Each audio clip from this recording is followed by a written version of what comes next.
et je fais pro bono plein de choses. Et puis je me dis, bah effectivement, Parfois, une simple phrase prononcée en plaisantant peut changer une vie entière. L'histoire commence dans les années 1970, dans le salon chaleureux d'une maison familiale française. Autour de la table, les adultes discutent tranquillement. Parmi eux se trouve une star déjà immense de la musique française, Johnny Hallyday. Mais pour une petite fille qui observe la scène dans un coin de la pièce, cet homme n'est pas une légende du rock. Il est simplement un ami de la famille. Cette petite fille s'appelle Adeline Blondiot. Elle a à peine 5 ans lorsque Johnny, amusé par sa présence, se tourne vers elle et lance une phrase qui fait rire toute la table. « Un jour je t'épouserai ». Les adultes sourient, la petite fille rit aussi, sans comprendre le sens de ces mots. Pour tout le monde dans la pièce, ce n'est qu'une plaisanterie. Et pourtant, personne ne peut imaginer qu'un jour cette phrase deviendra réalité. Les années passent. Adeline grandit dans un environnement proche du monde artistique grâce à son père qui travaille dans la télévision.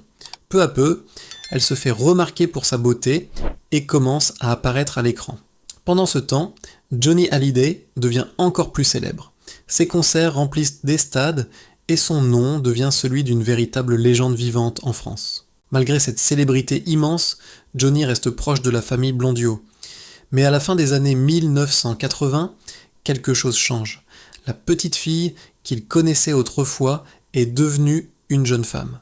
Adeline a 19 ans, Johnny en a 47,28 années les séparent. Et en 1990, une nouvelle va provoquer un véritable choc dans toute la France. Johnny Hallyday épouse Adeline Blondiot. Pour certains, c'est une histoire d'amour digne d'un film, pour d'autres, c'est une relation qui soulève de nombreuses mauvaises questions. Mais derrière les sourires capturés par les photographes, une réalité bien plus complexe commence déjà à apparaître. Car très vite, ce mariage qui fascinait toute la France va révéler des tensions que personne n'imaginait encore. Et seulement 2 ans plus tard, tout va déjà s'effondrer. Lorsque la nouvelle du mariage éclate en 1990, toute la France retient son souffle. Les journaux, les magazines et les émissions de télévision ne parlent plus que de cela. Adeline Blondiot vient d'épouser Johnny Hallyday. Elle a 19 ans, lui en a 47. 28 années les séparent et immédiatement, le pays se divise. Certains y voient une histoire d'amour extraordinaire, presque romanesque, la rencontre improbable entre la jeunesse et la plus grande star du rock français. Les couvertures de magazines montrent une jeune mariée rayonnante au bras de celui que des millions de Français considèrent comme une véritable icône nationale. Sur ces images, tout semble parfait. Pour beaucoup, cette union ressemble à un conte de fées moderne. Mais la réalité d'une vie avec Johnny Hallyday n'a rien d'ordinaire. À cette époque, Johnny est au sommet de sa carrière. Ses tournées s'enchaînent à un rythme effréné. Les concerts remplissent par des stades entiers et chaque déplacement attire des foules immenses. Sa vie est faite de voyages constants, de nuits courtes, de répétitions, de projecteurs et d'une pression médiatique permanente. Pour Adeline, ce nouveau monde est vertigineux.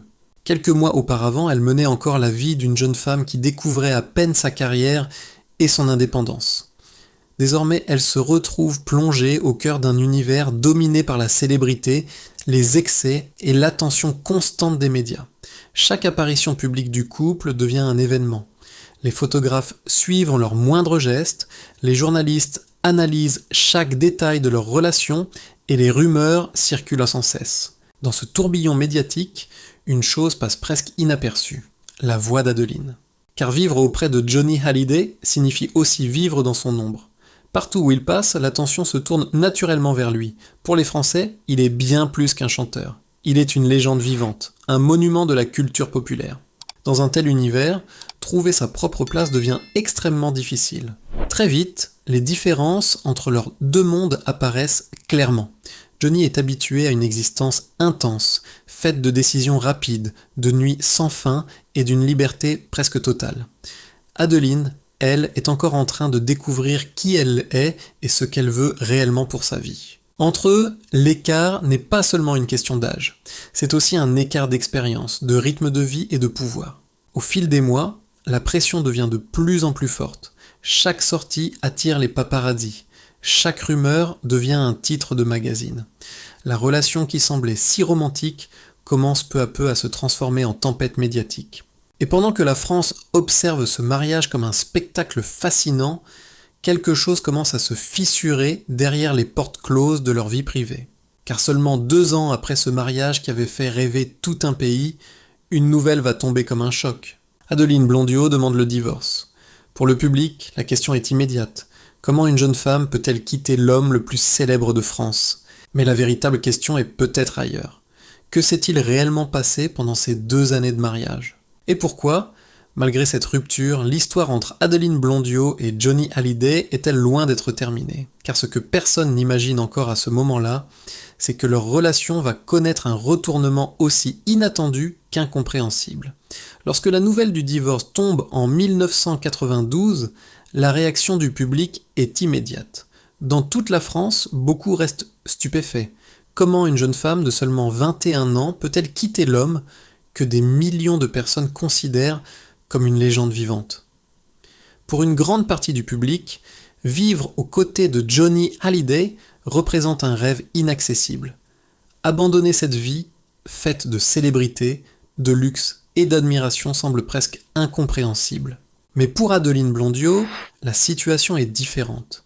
Derrière les projecteurs et les couvertures de magazines, ces 2 années de mariage ont été marquées par des tensions, des incompréhensions et une pression médiatique permanente. À seulement 21 ans, elle cherche avant tout à reprendre le contrôle de sa vie, à s'éloigner d'un univers qui l'a dépassée et à retrouver une forme de normalité. Pendant un moment, il semble que l'histoire soit terminée. Adeline tente de reconstruire sa vie, et Johnny poursuit sa carrière fulgurante. Les tournées continuent, les albums se succèdent, et la légende du rock français ne cesse de grandir. Pourtant, malgré la rupture officielle, le lien entre eux ne disparaît pas complètement. Leur histoire est trop ancienne, trop complexe. Johnny n'est pas simplement un ancien mari dans la vie d'Adeline. Il est aussi un homme qu'elle connaît depuis son enfance, un proche de la famille, une présence qui a longtemps fait partie de son univers. Et c'est précisément ce lien particulier qui va rendre la situation encore plus imprévisible. 2 ans seulement après leur divorce, un événement totalement inattendu se produit. En 1994, contre toute attente, Adeline Blondiot et Johnny Hallyday se remarient à Las Vegas. La nouvelle surprend tout le monde. Les journalistes parlent d'une passion impossible à briser, d'un amour plus fort que les ruptures, cédrons et les disputes. Pour certains observateurs, ce second mariage ressemble à un retour triomphal d'un couple mythique que la France n'a jamais cessé de suivre. Mais derrière cette image romantique, la réalité est beaucoup plus complexe. Mettre fin à une relation qui a marqué votre jeunesse n'est jamais simple. Lorsque 2 personnes ont partagé des moments aussi intenses, l'espoir peut parfois reprendre le dessus. On se persuade que les choses peuvent changer, que les erreurs du passé ne se reproduiront pas, que l'amour peut réparer ce qui semblait brisé. C'est probablement ce que beaucoup ont imaginé lorsque leur second mariage a été annoncé. Mais très vite, les mêmes tensions réapparaissent. Les différences de mode de vie, la pression constante de la célébrité et les incompréhensions profondes continuent de peser sur leur relation. Ce qui avait déjà fragilisé leur premier mariage n'a pas disparu. Et cette fois, Adeline commence à comprendre que certaines histoires ne peuvent tout simplement pas être réparées. En 1995, elle demande à nouveau le divorce. 2 mariages, 2 divorces en seulement 5 années. Pour les médias, cette relation devient un véritable feuilleton. Les magazines multiplient les titres sensationnels, les rumeurs circulent et l'opinion publique se divise.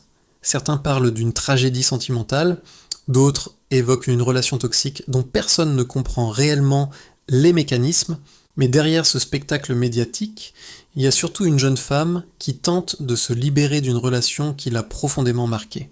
Pendant longtemps, Adeline choisira de garder le silence sur ce qu'elle a réellement vécu. Elle ne cherche pas à provoquer de scandale, ni à ternir l'image d'un homme que la France entière admire. Pourtant, des années plus tard, un événement inattendu va rouvrir ce chapitre que tout le monde croyait définitivement fermé. Car en 2013, un livre va paraître. Un livre écrit par Johnny Hallyday lui-même. Et ce que ce livre contient va pousser Adeline Blondiot à prendre une décision qu'elle n'avait jamais envisagée jusque-là, briser enfin le silence.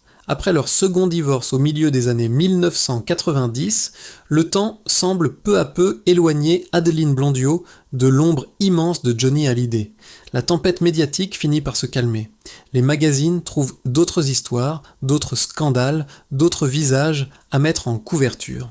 Adeline, de son côté, tente simplement de reconstruire sa vie. Elle continue de travailler à la télévision, poursuit ses projets artistiques et essaie surtout de se libérer d'une image qui la suit partout, celle de l'ancienne épouse de Johnny Hallyday. Pendant de nombreuses années, elle choisit de rester discrète. Elle ne cherche ni à provoquer de polémique, ni à révéler ce qui s'est réellement passé dans leur mariage. Pour elle, tourner la page signifiait aussi accepter que l'histoire soit racontée principalement par Johnny lui-même, devenu avec le temps une véritable institution en France. Mais en 2013, tout bascule. Cette année-là, Johnny Hallyday publie une autobiographie très attendue. Le livre raconte les moments les plus marquants de sa vie, son enfance, sa carrière, ses triomphes, ses excès et bien sûr ses relations amoureuses. Parmi ces chapitres figure celui consacré à son mariage avec Adeline Blondiot.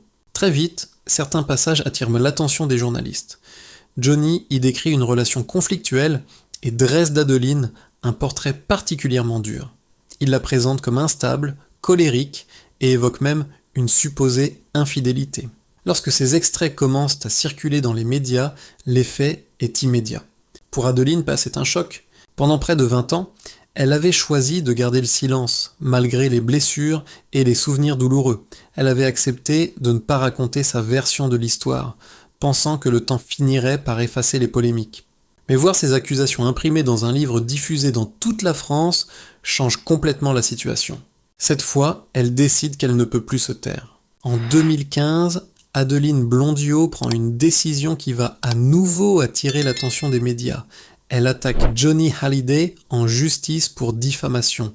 L'affaire devient immédiatement un sujet majeur pour la presse française. Les journalistes veulent comprendre ce qui s'est réellement passé dans ce mariage qui a tant fait parler. Lorsque le procès s'ouvre, la salle d'audience est remplie de journalistes. Tout le monde attend de savoir ce que l'ancienne épouse de la plus grande rockstar française va révéler. Un détail frappe pourtant dès le début de l'audience, Johnny Hallyday n'est pas présent. Il choisit d'être représenté par ses avocats. Face au tribunal, Adeline Blondiot décide alors de raconter ce qu'elle n'avait jamais osé dire publiquement. Et ce qu'elle affirme va provoquer un véritable choc. Car selon elle, leur relation n'aurait pas réellement commencé lorsqu'elle était devenue adulte, comme le public l'a toujours cru.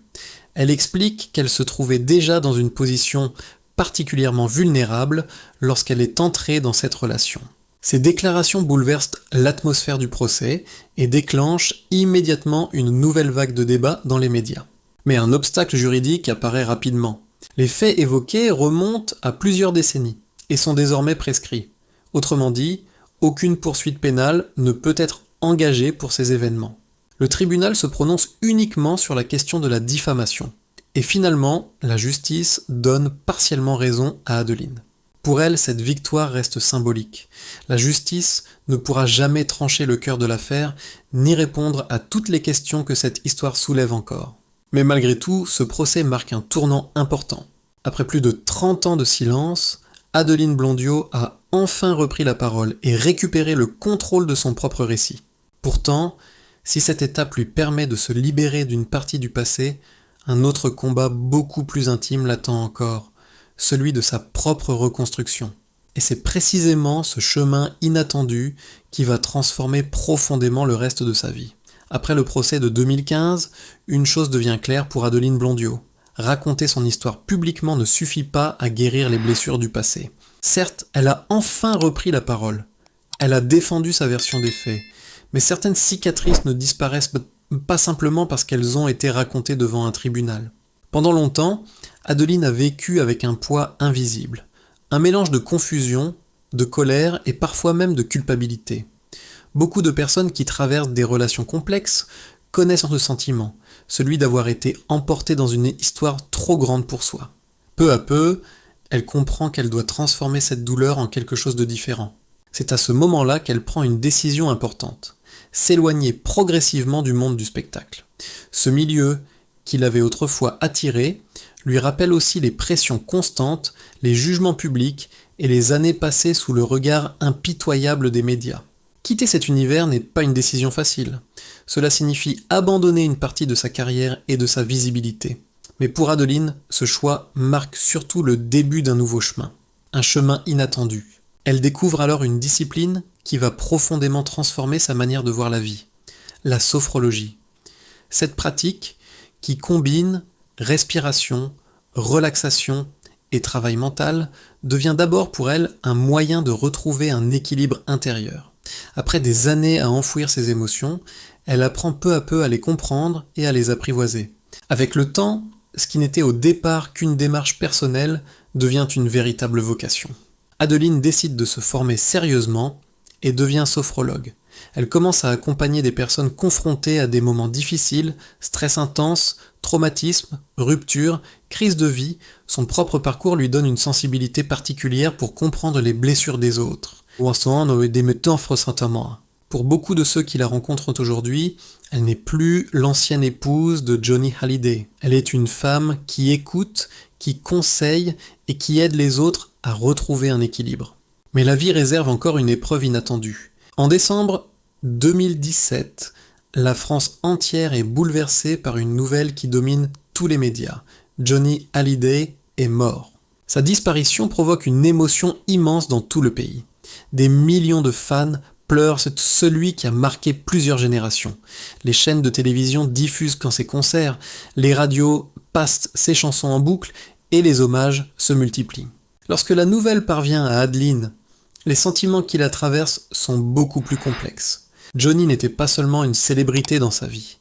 Il avait été une figure centrale de son histoire. Un homme qui avait accompagné plusieurs chapitres de son existence, depuis son enfance jusqu'à sa vie d'adulte. Face à cette disparition, les émotions se mélangent. Il y a la colère pour ce qui n'a jamais été reconnu, la tristesse pour une histoire qui restera inachevée, et peut-être aussi un sentiment de soulagement, celui de voir se refermer définitivement un chapitre douloureux. Car tant que Johnny était en vie, une possibilité existait encore, celle qu'un jour une conversation sincère puisse avoir lieu. Sa mort met fin à cette éventualité. Avec le temps, Adeline comprend pourtant une chose essentielle.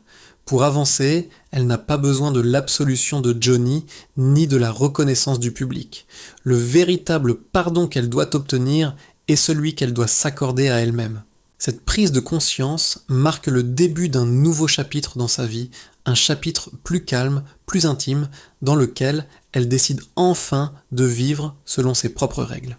Et c'est précisément à ce moment-là qu'un événement inattendu va ouvrir une nouvelle page de son histoire. Une page qui, pour la première fois depuis longtemps, ne sera plus dominée par l'ombre du passé. Les années passent, et peu à peu, la tempête médiatique qui avait entouré la vie de Adeline Blondiau s'éloigne. Le monde du spectacle continue de tourner, les scandales changent de visage, et l'attention du public se porte ailleurs. Pour Adeline, ce silence progressif n'est pas une disparition, c'est au contraire une forme de libération. Désormais, sa vie n'a plus grand-chose à voir avec celle que les Français observaient autrefois dans les magazines. Elle travaille comme sophrologue et accompagne des personnes confrontées à des moments difficiles de leur existence. Dans le calme de son cabinet, elle écoute, conseille et aide ceux qui cherchent à retrouver un équilibre après des blessures personnelles. Ce travail n'a rien du glamour du show business. Il ne se déroule ni sous les projecteurs, ni devant les caméras. Mais il lui apporte quelque chose qu'elle avait rarement connu auparavant, la paix intérieure. Avec le temps, Adeline apprend à regarder son passé avec une distance nouvelle. Les événements qui ont marqué sa jeunesse ne disparaissent pas complètement, mais ils ne définissent plus la personne qu'elle est devenue. Elle comprend peu à peu qu'une vie peut être reconstruite même après des années de tempête. Et puis, à l'été 2025, un événement inattendu vient marquer un nouveau tournant dans son histoire. À 54 ans, Adeline Blondiau décide de se remarier. Cette fois pourtant, rien ne ressemble au mariage spectaculaire qui avait autrefois fait la une des journaux. Il n'y a ni paparazzi, ni couverture de magazine, ni cérémonie médiatisée. L'homme qu'elle épouse choisit de rester discret, loin des projecteurs et de la curiosité du public. Ce choix n'est pas un hasard. Après avoir vécu une relation exposée en permanence au regard de toute une nation, Adeline sait désormais que certaines histoires ne peuvent survivre que dans l'intimité. Ce mariage représente pour elle une forme de renaissance. Une relation choisie librement, loin des attentes extérieures, loin du tumulte médiatique et loin de l'ombre immense de Johnny Hallyday. Aujourd'hui, Adeline assume aussi pleinement son image. Elle refuse les diktats qui imposent aux femmes de rester éternellement jeunes. Ses cheveux gris sont devenus un symbole d'acceptation et de liberté.